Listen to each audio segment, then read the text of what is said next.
You're listening to the Family of Taygeta podcast. A message from Akatu, the Sphinx and Pyramids of Egypt. Beloved friends of Earth, life exists in all frequencies and dimensions known to you and yet unseen in these moments. You have lived many times before in waking dreams that served you well. As we review ancient structures in Egypt, know in truth that many of you visited to assist in building structures, columns and statues that would be left for you to see in amazement in other dreams. Many of you are Pleiadians, and others that live as humans in these moments are members of the Galactic Federation from Elohim races. All souls are magnificent and have great purpose. Come with me now as we discuss the structures of the Great Pyramids of Giza and the Sphinx that has prompted so much speculation. Let's clear the mystery and decipher the truth that has always been present. In ancient dreams, there were mother ships that traversed the cosmos as the Galactic Federation visited many races to upgrade bodies to light with crystal hearts. Their power and love was enormous as it remains to be life-changing even in your current dream. Visits to Earth became frequent and incarnations increased as Earth was seen to be a place of learning for many starseeds. The assistance of the Galactic Federation was appreciated by those on the ground that watched as animals, produce, plants and musical instruments were brought in abundance. These Kai gods were so beautiful to humans. These perfect beings were from God. They excitedly scrambled to greet these Kai gods, who were light-filled Pleiadians. Not knowing that their own origins were from the Pleiades, Arcturus and other stars, they gathered in disbelief at the love before them. Living their own dream, they forgot that these were friends. From the vantage point of no memory of past existence, Egyptians struggled to live and manage their lives.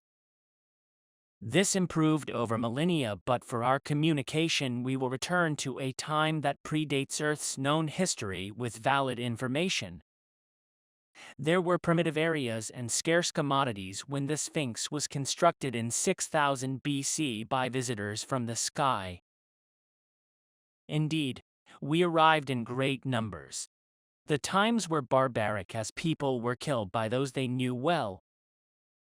The name Egypt was not yet given, and people ate grains and animals as they could find to survive. The great valley that would be called Egypt was intersected by the Nile River. Places of desert and stones were seen throughout the land. Provinces and cities formed, and rulers and pharaohs took their place among the people. Mountains became homes and deserts became tents with pieces of skins and fabric. The Egyptians needed assistance with their growing population. Pleiadians would serve this need in many ways.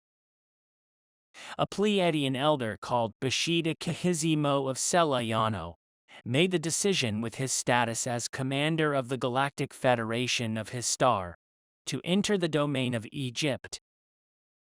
He was third in the lineage of Elohim, and his parents had instilled the power of light in his consciousness and heart, as their parents had taught them the power of light. Indeed, he was excited to visit and bestow gifts as he taught the Egyptians of their innate power to create. This begins the story of the Sphinx. Arriving in power and light on a mother ship, Bashida wore a blue uniform with silver boots. He wore his medallion of honor depicting a lion's head, representing power. He had many friends with him as they gathered with pharaohs and the people of the land.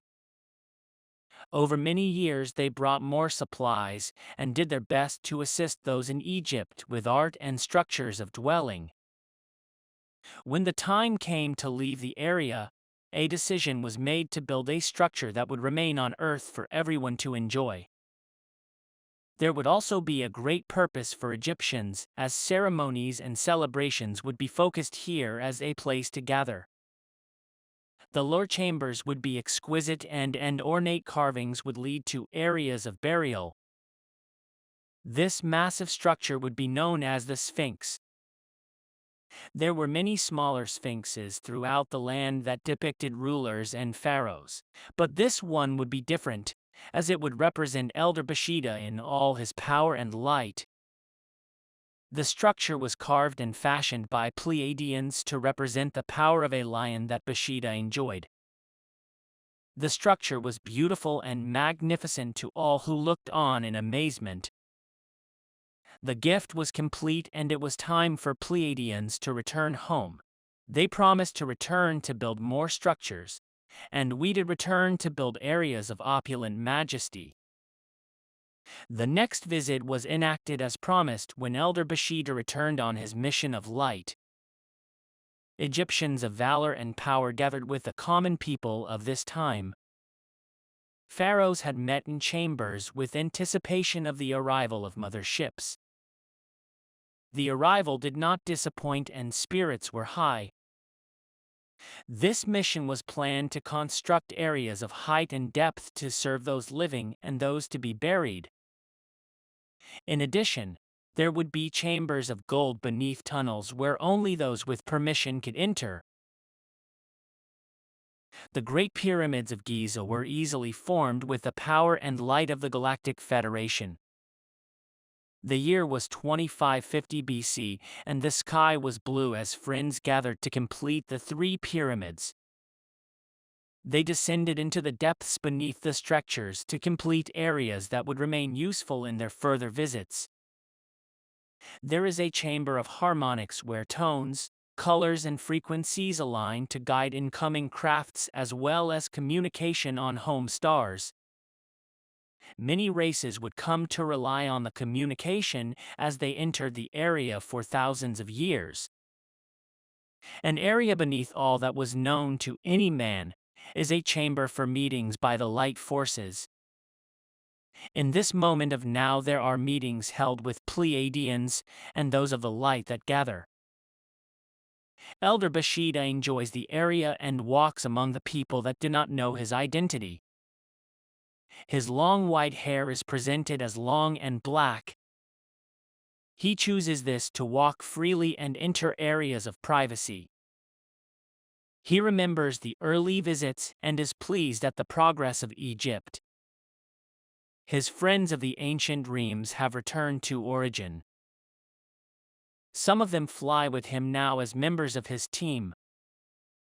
With power and light, you are served well by the Galactic Federation. In love we are one, en iki maia. I love you so. Akatu.